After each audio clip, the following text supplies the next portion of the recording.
Hey everybody, it's Jason Blaha here, and today I want to chat with you guys a little bit about a question that I got asked in one of my client updates. And the person said, Jason, I assume all of your clients, because you're talking about weak point training, have all surpassed your novice standards. Otherwise, it doesn't make sense when you talk about weak point training and things like that. And the answer is, well, no, that's not necessarily true.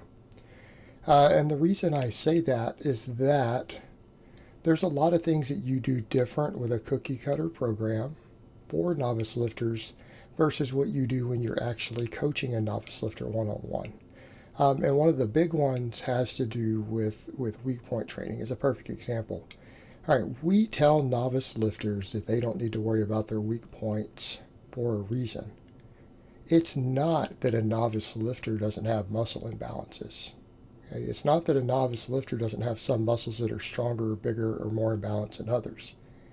It's that if they follow a decently structured novice program, their entire body will get equal stimulus, relatively equal, and it will very possibly correct a lot of those imbalances by default.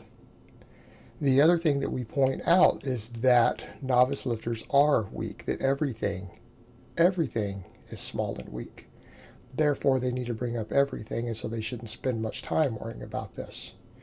And there's a large degree of truth to that, but when we say that, it's not completely true, but it's a slight untruth that we tell them for their best interest. And it's because they don't have the experience or knowledge to actually assess weak points correctly, and they'll be better off if they ignore them outside of the care of a watchful coach. And that's the difference. It's like when you tell a child, if you tell a small child that there's a monster inside the electric outlet that bites,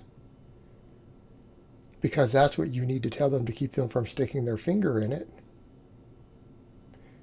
you haven't been completely honest, but you have very possibly saved them a lot of pain and hardship. Okay, do you understand the difference? If we tell novice lifters, assess your weak points and work on them, what are they going to do? What is the weak point of every novice lifter on the face of the earth? It's their biceps, right? So when they say work on your weak points, that means we neglect posterior chain work and do more biceps.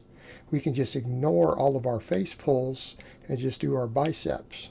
We can cut down those really hard, annoying rows and do more biceps. Because to a novice lifter, because that's what the current culture has showed them, is that arms, your bicep is the most important muscle, obviously.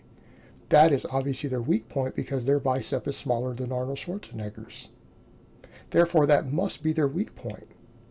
Now, they fail to see that whatever big, massive bodybuilder they're looking at has every single muscle on his body is 5 times the size of theirs. They don't realize that. They see the bicep because that's what the current physique culture has taught them is the muscle that matters and that people notice, right? The bicep, that's everything. So they'll start neglecting the rest of their training just to do curls, when the reality is curls might not even add any significant size to their biceps on a structured program. It's not that they don't need bigger biceps, it's just that most programs that have looked at novice lifters have found that adding curls in doesn't even always put more muscle on their bicep faster than their back work does. Not saying it can't, I'm not saying it's going to be harmful, not saying that if you want to do curls you shouldn't. The problem is that to them that's just going to mean when you say work on your weak points, they're just going to do more curls. And when they start doing it at the expense of other stuff, that's a problem. Because realistically, depending upon the novice, what are their real weak points? Anyone who's worked with particularly skinny novices, so what's their weak point? Usually their posterior chain. It's their glutes. So when I'm programming for a lot of my novices specifically, we do a lot of posterior chain work. We do a lot of glute work, a lot of hip work. That's what gets extra attention because that's a weak link for them. And the ones who I see this the most are the ones who have a history of being sedentary, right? Gamers. Because I've got some skinny gamers in my client list, absolutely. Usually their posterior chain is completely lagging behind everything. And it's very, very true with most of my people who are underweight in general. That's usually the case. Well, what about some other people say, well, what about your overweight guys? Well, that's a different point, isn't it? You guys have a history of being overweight. We don't always see that. And it's because they're used to getting up and standing up and carrying extra body weight and extra body fat when they're doing day-to-day stuff. I tend to see a lot of upper back weakness. Right? That's what we see more of. We don't see usually as much, and I'm not saying it's always true, but what I find a lot of times with my more obese clients, usually their rear delts, mid traps, T-spine, their whole upper back very, very frequently is a weak link. Their lower body stuff is not so much. Lower body stuff, not so much. But notice we're talking about muscles for function and stability, and they're going to help you get stronger with all of that. Notice I didn't mention biceps at all. Because all these people have underdeveloped biceps, just like they have underdeveloped quads, underdeveloped pecs, underdeveloped lats. Everything on them is small. So here's our issue.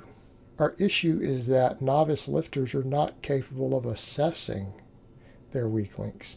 Now, the exception would be if I get a novice lifter who says, hey, can I take this program of yours, like your 2.0, and can I add a bunch of glute bridges? Yeah, absolutely, especially if they have a history of being skinny and they have no butt. Hey, no problem with that. You want to add glute bridges? That'd be amazing. Or if they have, again, some rounded upper back, bad posture and everything else, they say, coach, could I add a bunch of face pulls and some extra really strict pen lay rows to this 2.0?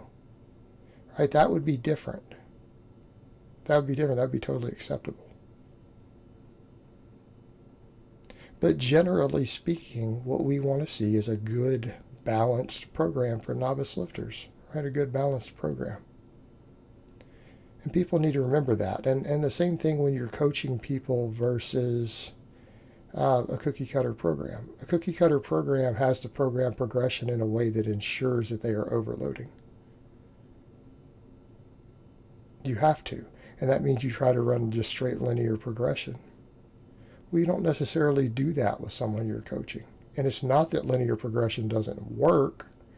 It's that linear progression requires us to push lifters to limit sets. Because if we don't, they will not get strong enough on their squat. If we don't, they will not get strong enough on their deadlift. Because they're trying to assess it, man, how hard does this feel, instead of am I pushing it to pretty much limit sets. Because without a linear progression for an uncoached lifter, you have no way to ensure that they are working with the weight and intensity level that they need to for the reps they're doing to grow.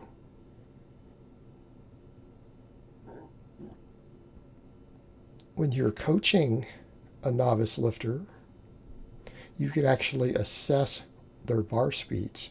You can assess their rate of perceived exertion. You can assess their technique and prescribe weight increases week to week based upon how their lifts look.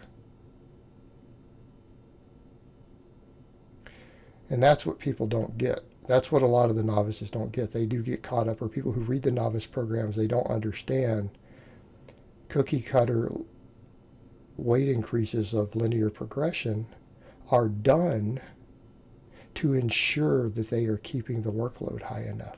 It doesn't mean that it's the perfect or optimal way to do things. But what's your other option? There is none, because a novice lifter is not going to be able to prescribe his own weights. He has to be told that he has to be increasing. And actually, it can be, when you're coaching a lifter, it can actually be, it can throw them off a little bit, because they're like, why aren't you making me add 5 pounds every week? Am I not progressing? I don't understand. So because we've made that so prevalent, and for very good reason, they don't always understand when they have to do something different. It actually throws people off. So what people need to understand, there's a difference between coaching novice lifters versus handing novice lifters a cookie cutter program.